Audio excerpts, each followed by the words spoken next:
کہ جو بندہ یہ وظیفہ پڑھے گا اللہ کا عرش ہل جاتا ہے. لا علاج بیماریاں ہوں، دکھ ہوں، غم ہوں، قرضے ہوں، مصیبتیں ہوں، ناکامیاں ہوں اور پریشانیاں ہوں اور ایسے حالات کے جو انسان کہے کہ بس اب تو موت ہی ہے، اس کے علاوہ کوئی راستہ نہیں، کوئی ایسی پریشانی ہو، اللہ کا نظام ہے کہ اس پہ وہ ملتا ہے جو ایمان انسان گمان نہیں کر سکتا، سوچ نہیں سکتا. یہ فیصل آباد کے ساتھ ماموں کانجن میں ایک درویش ہوتے تھے، صوفی عبداللہ صاحب رحمۃ اللہ علیہ، بڑے اللہ والے تھے، درویش تھے، اللہ سے مانگتے تھے، اللہ دے دیتا تھا. تو مجھے ان کے ایک شاگرد نے بتایا، اردو بازار لاہور میں ہوتے تھے، کہنے لگے کہ میں ایک دفعہ گیا تو مجھ سے فرمانے لگے کہ میرے سارے کے سارے طالب علم استاد جمع ہو کے آ گئے کہ ہمارے جو ہے وہ ہمارے راشن نہیں، کھانا پینا کچھ نہیں، تنخواہیں نہیں ملی، سب چیز ختم ہو چکی ہے، تو اب ہمیں اجازت دے دیں، آپ کے پاس تو ہے نہیں. اچھا فرمایا مجھے چند دن دے دو، جتنے اور دن صبر کر لیا، چند دن مجھے دے دو. تو فرمایا پھر بیٹھ گئے مصلی اور جو سورۃ فاتحہ پڑھی نا جب آتے تھے نا، ایاک نعبد و ایاک نستعین، اس کو جو وجدانی کیفیت کے ساتھ دل کی گہرائیوں اندر کے درد کے ساتھ پکارتے تھے، اتنا درد، اتنا غم، اتنا درد، اتنا غم جو پکارتے تھے کہ ایسے محسوس ہوتا تھا کہ زمین ساری کی ساری ہل رہی اور ہر طرف ایک نظام چل رہا ہے. اور جب پھر اس صورت کو پورا کرتے تھے، پھر سورۃ فاتحہ پڑھتے تھے، اور جب پہنچتے تھے ایاک نعبد و ایاک نستعین، پھر ایسے جو ہے اس کو دہراتے تھے. پر بات یہ ہے وہ دعا پڑھتے نہیں تھے، مانگتے تھے. ایک ہے دعاؤں کا پڑھنا، ایک ہے دعاؤں کا مانگنا. وہ دعا پڑھتے نہیں تھے، مانگتے تھے، اور اللہ مانگنے والے کو دیتا بھی ہے، اللہ مانگنے والے کو عطا بھی کرتا ہے، اور اللہ کی رحمت مانگنے والے کے ساتھ سدا رہتی ہے، ہمیشہ رہتی ہے. وہ دعا پڑھتے نہیں تھے، مانگتے تھے. بس کہا کہ ایسے مانگے، ایسا مانگا، ایسا مانگا کہ اللہ پاک کو ترس آیا. چند ہی دنوں میں فرمایا اللہ نے دکھایا کہ یہ دیگ ہے سونے کی بھری ہوئی ہے، اور میں نے آپ کے حوالے کر دی، اور تھوڑا سی ایسے جگہ ہٹائی تو وہ دیگ نکل آئی. تو فرمایا پھر مٹھیاں سونے کی بھر بھر کے دیتے تھے اور کہتے تھے اس کو حسب ضرورت خرچ کرنا، خیال کرنا، کہیں فضول خرچی نہ کرنا، اسراف نہ کرنا، اللہ کے خزانے ہیں اور برکت والے ہیں، کہ اللہ ناراض ہو کے چھین نہ لے، کہ اللہ ناراض ہو کے چھین نہ لے. مجھ سے ایک صاحب کہنے لگے کوئی ایسا عمل بتائیں، کوئی ایسا عمل بتائیں کہ میں چاہتا ہوں میری 7 نسلوں میں رزق ختم نہ ہو، جو مہنگائی اور حالات اور پریشانیاں میں دیکھ رہا ہوں. کوئی ہے عمل؟ میں کہا بالکل ہے. میں نے کہا روزانہ 40 منٹ بیٹھ، 40 منٹ صبح دوپہر شام، جو تیری تنہائی کا وقت ہو، کہ یا اللہ دنیا میں ایسی جگہ کوئی کہیں ہوتی، اکیلے بیٹھے رہتے یاد تیری دل نشی ہوتی، اکیلے بیٹھے رہتے یاد تیری دل نشی ہوتی. 40 منٹ کوئی ایسا بیٹھ 40 منٹ اس انداز سے مصلی پہ، کہیں بستر میں، کہیں ایسی جگہ جہاں سوئے نہیں، اور بس صرف ایک بار سورۃ فاتحہ پڑھا، اور اس کے بعد ایاک نعبد و ایاک نستعین کو دوہرا. جاگ رہے ہیں، دیکھتے رہیں، مجھے دیکھتے رہیں، میں آپ کو دیکھتا رہوں. آپ اللہ کے اور اس کے حبیب کے مہمان ہیں، آپ کو دیکھنا بھی ثواب ہے، آپ کو دیکھنا بھی ثواب. تو میں نے اسے عرض کیا کہ بس اس کو وجدان سے پڑھو، ایسے پڑھ کے رونگٹے کھڑے ہو جائیں، آنسو بہنے لگ جائیں، دل کے اندر کا درد اور دل کا اندر کا غم، اور اللہ کے سامنے حاضری، استحضار، اور یہ کیفیتیں تیری ہوں کہ بس اس کے علاوہ کوئی مجھے یاد نہ رہے. اس درد سے پڑھو 40 منٹ. 40 کے عدد کے ساتھ کائنات کے رازوں کا بڑا تعلق ہے. 40 کا جو عدد ہوتا ہے، بس 40 کے عدد کے ساتھ پڑھ، اور بہت توجہ سے پڑھ، اور بہت دھیان سے پڑھ، روز پڑھ. مجھ سے کہنے لگا کتنے دن پڑھوں؟ تو میں نے اس سے کہا مجھ سے یہ دن نہ پوچھ، تیرا دل خود بولے گا کہ فیصلے ہو گئے ہیں، بس ختم. دل خود بولے گا. یہ بتائیں کہ پیٹ بھرتے ہوئے کوئی گھنٹی بجتی ہے یا دل خود بولتا ہے کہ پیٹ بھر گیا؟ پیاس میں بھی کوئی کہتا تو نہیں ہے کہ آپ کی پیاس بجھ گئی ہے، وہ دل خود بولتا ہے کہ بس اب پانی کی ضرورت نہیں ہے۔ نیند سے دل بھر جائے تو بس دل بولے بس اب سو لیا، وہ اٹھیں۔ اسی طرح دل خود بولے، دل خود بولے، کیا بولے؟ دل خود بولے، اور دل اندر بولے، دل اندر بولے کہ اللہ پاک جل شانہ نے نسلوں کے لیے رزق کی عزت، دولت، برکت کے فیصلے کر دی، بس دل بولے۔ کتنے دیر کر؟ اب یہ تیری اپنے مانگنے میں ہے، اب یہ تیری اپنے مانگنے میں ہے۔ مانگنے میں کمی ہے تو دل نہیں بولے گا، اگر مانگے گا تو پتہ نہیں دنوں میں یا ہفتوں میں، جتنے میں دنوں میں فیصلہ ہو جائے۔ اور میں نے اس سے کہا کہ یہ میرے پردادا کے پردادا کا عمل ہے، ان کا یہ عمل ہے، میرے پردادا کے پردادا کا عمل ہے، جو ہماری خاندانی یادداشتوں میں یہ لکھا ہوا اور فرمایا اگر یہ کوئی بندہ کر لے، اللہ نسلوں کا رزق اللہ سے منوا لے۔ اور میں نے اس سے کہا خیال کرنا، رزق کے روحانی ساتھ منوانا، رزق کے روحانی ساتھ منوانا، رزق کے روحانی ساتھ منوانا، ورنہ دولت، مال، چیزیں مل جائے گی جس کے بارے میں کہا جاتا ہے کہ بعض بندے ایسے ہوتے ہیں اللہ پاک ان سے لقمے نہیں چھینتا، سجدے چھین لیتا ہے، اللہ ان سے لقمے نہیں چھینتا۔ کیوں؟ رزق جسمانی دوسرے لفظوں میں مل رہا ہے اور رزق روحانی اللہ چھین لیتا ہے۔ یہ جو آج آپ بیٹھے ہیں تسبیح خانے میں اور میں بیٹھا ہوں، یہ ہم روحانی دسترخوان پہ بیٹھے ہیں، یہ بہت بڑا دسترخوان لگا ہوا ہے، دسترخوان ہے۔ سنا ہے در یار پہ بڑی دھوم ہے، سنا ہے در یار پہ بڑی دھوم ہے، وہاں عاشقوں کا ہجوم ہے۔ یہ روحانی دسترخوان ہے، میں بھی خود محتاج ہوں، یہ روحانی دسترخوان ہے۔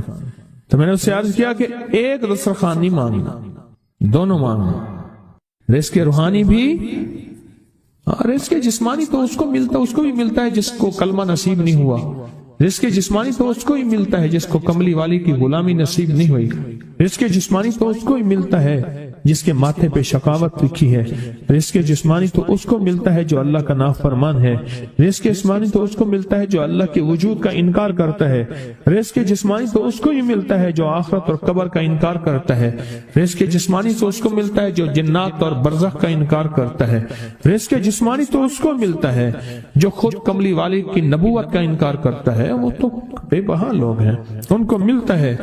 پر تجھے بھی صرف رزق جسمانی ملا اور اللہ سے یہ منوا لیا، نہ یہ نہ منوانا، اللہ سے کہنا ہے اللہ رزق روحانی بھی دے اور رزق جسمانی بھی دے، دو رزق کٹھے عطا فرما، کون سا رزق؟ اور رزق جسمانی بھی دے۔ کہیں ایسا نہ ہو کہ میری نسلوں میں صرف مال، دولت اور چیزیں ہوں اور تیرا نام اور تیرے حبیب کا نام نہ ہو، تیرا نام اور تیرے کملی والے کا نام نہ ہو، تیرا نام اور تیرے دوستوں کا نام نہ ہو، تیرا نام اور تیری آل و اصحاب کا نام نہ ہو، کہیں ایسا نہ ہو میں محروم ہو جاؤں۔ مجھے آل اور محمد اور آل محمد اور اصحاب محمد کی نسبتیں یہ بھی ساتھ عطا کیے رکھ۔ تو میں نے اس سے کہا کہ دو چیزیں مانگنا۔ اچھا، قدرت کا نظام ہے، تو دیوانے بھی ہوتے ہیں، یقین والے ہوتے ہیں، آپ جیسے آپ مخلص بیٹھے ہیں، اور پوری دنیا میں ہمارے ساتھ اس وقت مخلص بیٹھے ہیں جو ہماری آج کی محفل میں شریک ہیں، ہوتے ہیں دیوانے۔ اس نے یقین سے پڑھنا شروع کر دیا، مجھ سے کہنے لگا ایک وقت ایک جگہ ہو بہت بہتر۔ میں نے اس سے کہا، میں نے کہا پھر بھی اگر ایک وقت ایک جگہ میسر نہ بھی ہو تو اگر عمل کسی وقت چوک جائے، عمل کی جگہ چوک جائے، عمل کا وقت چوک جائے، مجبوری میں نہ ہو تو بہتر ہے، پر توجہ نہ چوکے، دھیان نہ جائے، استحضار نہ جائے، یقین نہ جائے، اور سچا یقین ہو کہ میرا اللہ خود کہتا ہے یہ مانگنا بھی تو اسی نے دیا ہے نا، اسی نے مانگنا دیا ہے۔ جب اس کریم نے مانگنا ہی خود دیا ہے تو عطا بھی خود کرے گا۔ نہیں خوف نارے جہیم کا کہ کرم ہے مجھ پہ کریم کا، وہ خود عطا کرے گا مجھے، اس نے مانگنا دیا دے گا۔ یقین ہو ایسا ایسا ایسا ایسا اتنا زبردست یقین ہو، اتنا یقین ہو اللہ کے ملنے پہ اور اللہ کے مانگنے پہ، اتنا یقین ہو کہ گمان اور خیال سے بالا تر یقین ہو، بہت زیادہ یقین۔ یاد رکھیے گا میری بات، میری طرف دیکھتے رہیں، یاد رکھیے گا جس کو ملا ہے یقین کی طاقت میں ملا ہے، اور جس سے چھنا ہے بے یقینی نے اس سے سب کچھ چھین لیا، بے یقینی نے اس سے سب کچھ چھین لیا۔ جس کو ملا ہے یقین کی طاقت سے ملا ہے، یقین ہو کہ میں کر رہا ہوں اور اللہ مجھے دے دے گا۔ کہا کہ کیسا یقین ہو؟ کہا جیسے بکری کے تھن دودھ سے بھرے ہوئے اور میں کہوں کہ میرے ہاتھ سے دباؤں گا اور دودھ نکلے گا، اس سے زیادہ یقین۔ اور کہا کس سے زیادہ یقین؟ کہا کہ ایک بڑا نوٹ ہو اور بڑا نوٹ کے اندر جو ہے ایک آنے کی چیز آنی ہے، تو میں کہوں گا اس سے تو اس کی نوٹ کے اندر تو ہزاروں آنے ہیں، اور میں ایک آنے کی چیز، ایک ٹکے کی چیز لوں گا اور میرا کام بن جائے گا۔ اس سے زیادہ یقین ہو، اور اس سے کہیں زیادہ یقین ہو کہ سخت پیاس ہے اور میں پانی کو دیکھوں، اور پانی کو دیکھتے ہی مجھے یقین ہو کہ اس سخت پیاس میں میرا پیاس بجھ جائے گی، پیٹ بھر جائے گا۔ اس سے کہیں زیادہ یقین ہو۔ میں پھر بھی یقین کو نہیں سمجھا سکا، علم بھی محدود ہے، الفاظ بھی میرے پاس محدود ہیں۔ اس سے کہیں زیادہ یقین ہو، اس سے کہیں زیادہ یقین، اور بہت زیادہ یقین، اتنا یقین۔ کیا خیال ہے؟ آپ چاہیں گے اپنی نسلوں کے لیے بخت، رزق، نصیب اور مقدر منوا لیں؟ کیا خیال؟ وہ بڑا کریم ہے۔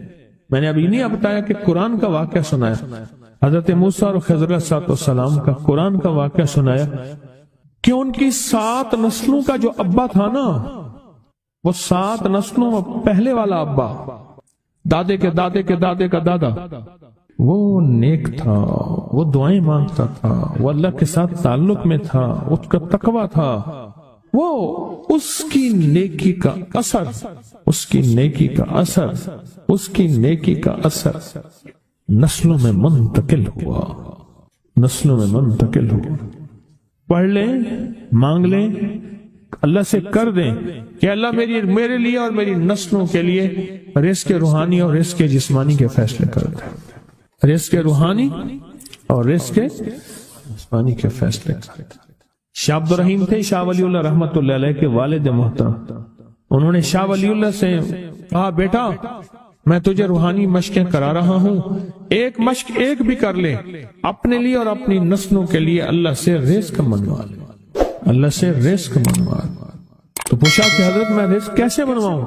فرمایا کہ کچھ وقت ایسا نکالا کر، ایسا وقت نکالا کر 2 گھڑی اور 3 گھڑی کا، ایک ساتھ 2 گھڑی اور 3 گھڑی، ایک ساتھ تقریباً 21 منٹ کی ہوتی ہے، تقریباً 21 منٹ کی، 2 ساتیں مل جائیں تو 40 منٹ بنتے ہیں، تو ایک ساتھ 2 ساتھ 3 ساتھ کی گھڑی میں کہ بیٹھ کے نا سورۃ فاتحہ اور اس میں ایاک نعبد و ایاک نستعین کا تکرار اور استحضار کیا کر، اور ایسا کیا کر تیری آنسوں بہیں، تیرا دل روئے، تیری آنکھیں روئیں، تیرے رونگٹے کھڑے ہوں اور رواں اور اس کے اندر سے تیرا پل پل، تیرا من، تیرا جذبہ، تیری سوچیں بولیں، کیا بولے؟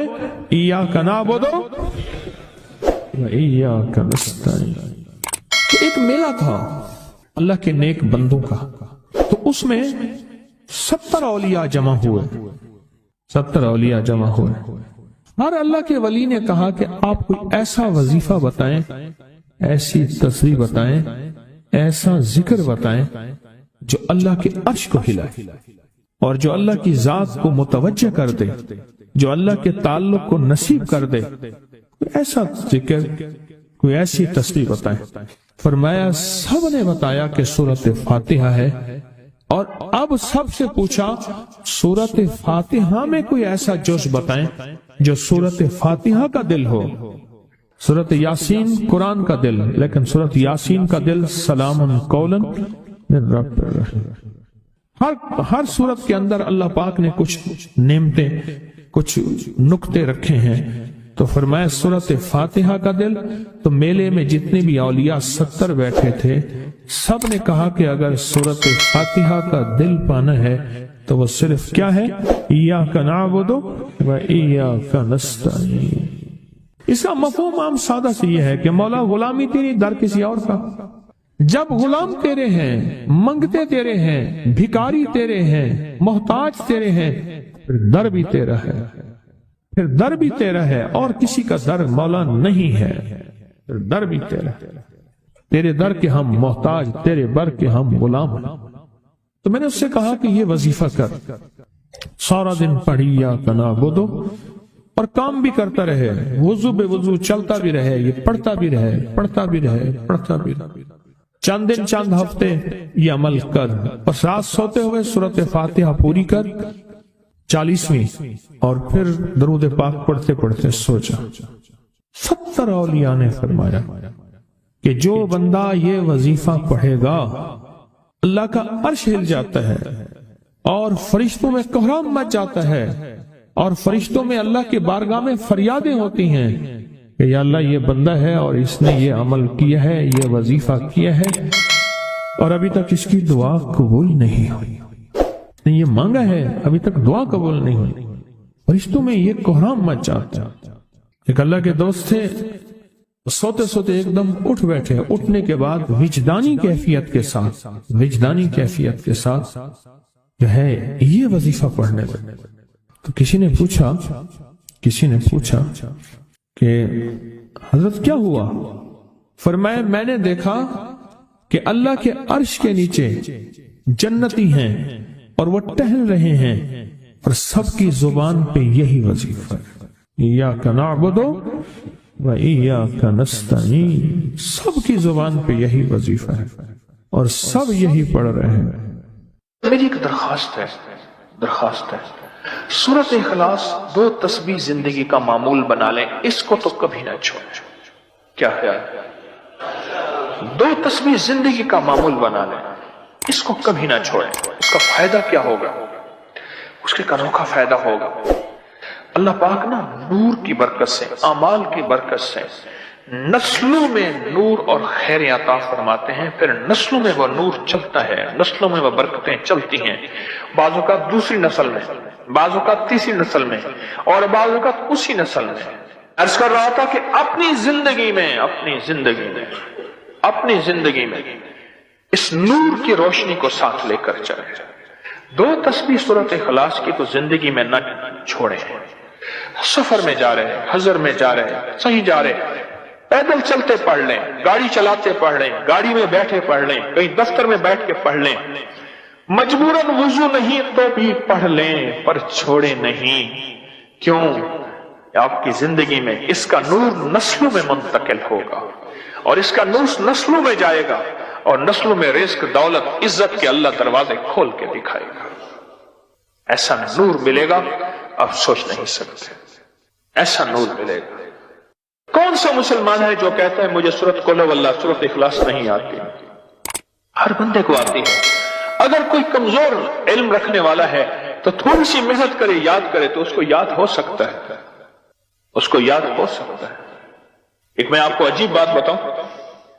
شیخ ابوالحسن شاذلی رحمت اللہ علیہ، شاذلی سلسلہ، میں کہ جب تو اللہ سے خالص محبت کرنا چاہتا ہے اور چاہتا ہے کہ اللہ اس کے حبیب کی خالص محبت تیرے دل میں اتر جائے، اللہ اس کے حبیب کی خالص محبت تیرے دل میں اتر جائے، اور قیامت کے دن جب اعلان ہو وَامْتَازُوا الْيَوْمَ أَيُّهَا الْمُجْرِمُونَ، مجرم علیحدہ ہو جائیں، ہمارے دوست علیحدہ ہو جائیں، ولی علیحدہ ہو جائیں، بدکار علیحدہ ہو جائیں، تو اس وقت تو اللہ کے دوستوں کی لسٹ میں ہو تو ایک عمل کر لے. فرماتے ہیں وہ عمل ہے کہ سورت اخلاص کو اپنے دل کی دنیا میں جگہ دے دے. اللہ اکبر. شیخ ابوالحسن شاذلی رحمت اللہ علیہ فرماتے ہیں، اور فرمایا جو سورت اخلاص پڑھے گا وہ حالت ایمان سے دنیا سے رخصت ہوگا، حالت ایمان دنیا میں سے رخصت ہوگا، اور ایمان کی آخری کیفیت میں رخصت ہوگا. اور ایک اللہ کے ولی نے اپنا مشاہدہ بیان کیا. میرے پاس لوگ آئے